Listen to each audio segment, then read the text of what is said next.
திவ்ய தரிசனம் நேயர்கள் அனைவருக்கும் பழனி விநாயகர் ஜோதிடம் எம்பி அரங்கநாதனின் நன்றி கலந்த வணக்கம்.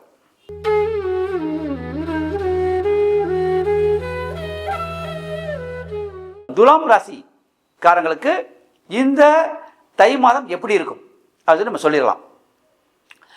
இந்த தை மாதம் துலாம் ராசியில் பறக்கிறவங்க வந்து சனி 5ல் இருப்பார்.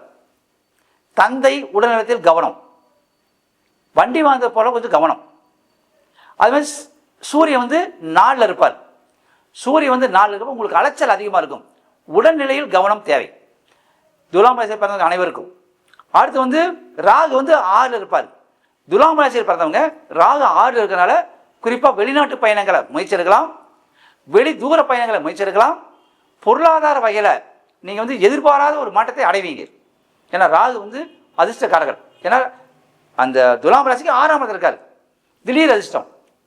இப்போ இந்த லாட்ரி, புதையல், எதிர்பாராத முன்னேற்றம், பங்கு வர்த்தகம் உயர்வு, இந்த ஆன்லைன் வர்த்தகத்தில் வந்து மேம்பாடு, இதெல்லாம் துலாம் ராசிக்காரருக்கு இந்த தை மாதம் சிறப்பு.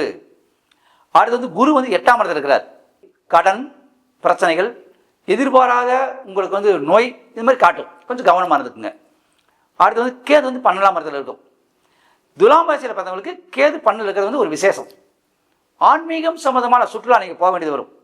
தை மாதத்தில் நீங்கள் துலாம் ராசியில் பிறந்தவங்க அனைவரும் ஆன்மீகம் சம்பந்தமான இடங்களுக்கு நீங்கள் அதிகமாக போக வேண்டியது வரும். அல்லது ஆன்மீகம் சம்பந்தமான விஷயத்தில் நீங்கள் ஈடுபடுவீங்க. கோயில்கள் அதிகமாக போகிறதுக்கு வாய்ப்பு அதிகம். குலதெய்வங்க கோயிலுக்கு போங்க. குலதெய்வம் கோயிலில் போய் நீங்கள் இந்த தை மாதம் கும்பிட்டால் துலாம் ராசியில் பிறந்த அனைவருக்கும் நற்பலன் கிடைக்கும்.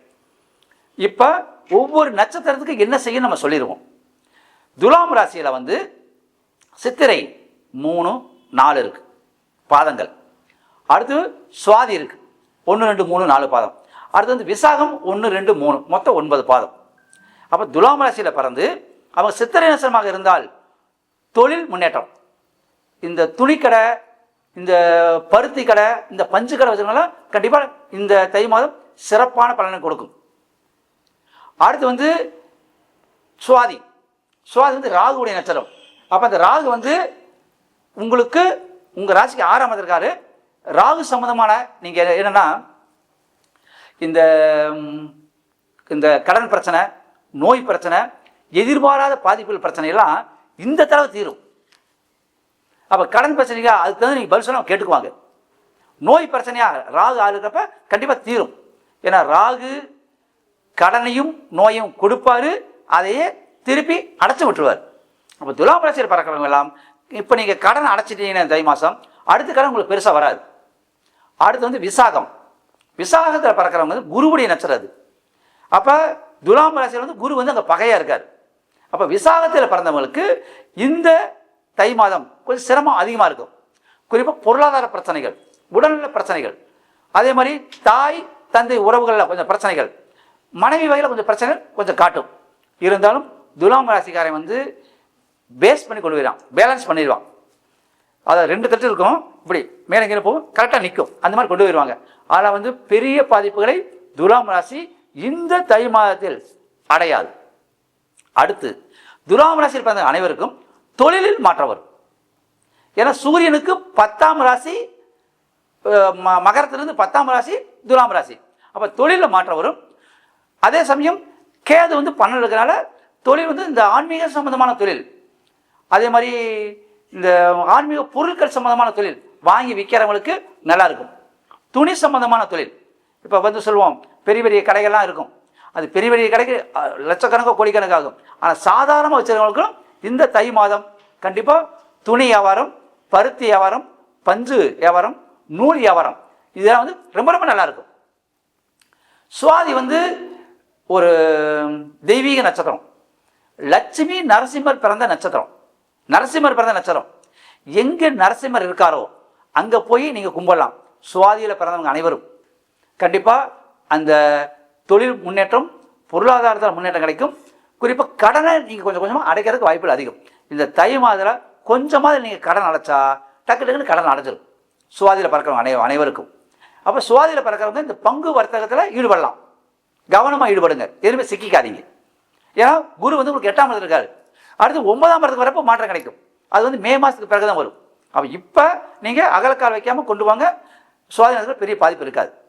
அதே மாதிரி சித்திரையில் பிறந்தவங்க அதை சொன்னேன், வர்த்தகம் அவங்களுக்கு சிறப்பு. தாராளமாக தராசு பிடிக்கிறவங்க அனைவரும் கண்டிப்பாக ஜெயிப்பாங்க. இந்த தை மாதம் துலாம் மாதம்னு சொல்லுவோம். தை மாதத்தில் பிறந்தவங்களுக்கு துலாம் மாதமான நம்ம துலாம் ராசி கண்டிப்பாக துலாக்கோள்னு தராசு. தராசு பிடிக்கிறவங்க அனைவரும் கண்டிப்பாக லாபத்தை அடைவார்கள். நீங்கள் என்னென்ன சாமி கும்பிடணும்னு சொன்னேன். அடுத்து வந்து எங்கே போகணும் அப்படின்னா, பெரும்பாலும் துலாம் ராசி வந்து சுக்கிரனுடைய ஆட்சி பெறக்கூடிய இடம். மகாலட்சுமியை போய் நீங்கள் கும்பிடுங்க. அது விசாகத்தில் பிறந்திருந்தாலும் சுவாதியில் பிறந்திருந்தாலும், நீங்கள் அந்த சுவாதியில் பிறந்தாலும் விசாகத்தில் பிறந்தாலும் சித்திரையில் பிறந்திருந்தாலும் மகாலட்சுமி கோயில் எங்கேன்னு பாருங்கள். பெரும்பாலும் பெருமாள் கோயில் எல்லாமே மகாலட்சுமி கோயில் இருக்கும். அங்கே போய் நீங்கள் வழிபட்டீங்கன்னால் கண்டிப்பாக தொழில் முன்னேற்றம் கிடைக்கும், பொருளாதார முன்னேற்றம் கிடைக்கும். குறிப்பாக இந்த எதிர்பாராத லாபங்கள் உங்களுக்கு கிடைக்கும். ராகுவால் கிடைக்கக்கூடிய பலன்கள் கண்டிப்பாக கிடைக்கும். பூர்வீக பிரச்சனைகள் ராகு 6 இருக்கிறனால தீரும். அதே சமயம் உடல்நிலை கவனம் வச்சு சொல்றதுக்கு காரணம், குரு உங்களுக்கு 8ஆம் இடத்துல இருக்கிறார், சனி உங்களுக்கு 5ஆம் இடத்துல இருக்கிறார். ஆனால் உடல்நிலையை கொஞ்சம் கவனம் வைங்க, வேற எந்த பிரச்சனை வராது. தோல் சம்பந்தமான பாதிப்புகள் காட்ட வாய்ப்புகள் அதிகம். அந்த அரிப்பு தடிப்பு மாதிரி வரும், அது போய் நீங்கள் வைத்தியம் கண்டிப்பாக பார்த்துக்கணும். அதே மாதிரி சூரியன் வந்து உங்களுக்கு 4 இருக்கிறனால ஓடிக்கிட்டே இருப்பீங்க. ஏன்னா சரராசி துலாம் ராசி, நீங்கள் ஓடுவீங்க. எந்த பிரச்சனை உட்காந்தீங்கன்னா நடக்காது. முயற்சி பண்ணிகிட்டே இருங்க, கண்டிப்பாக ஜெயிப்பீங்க.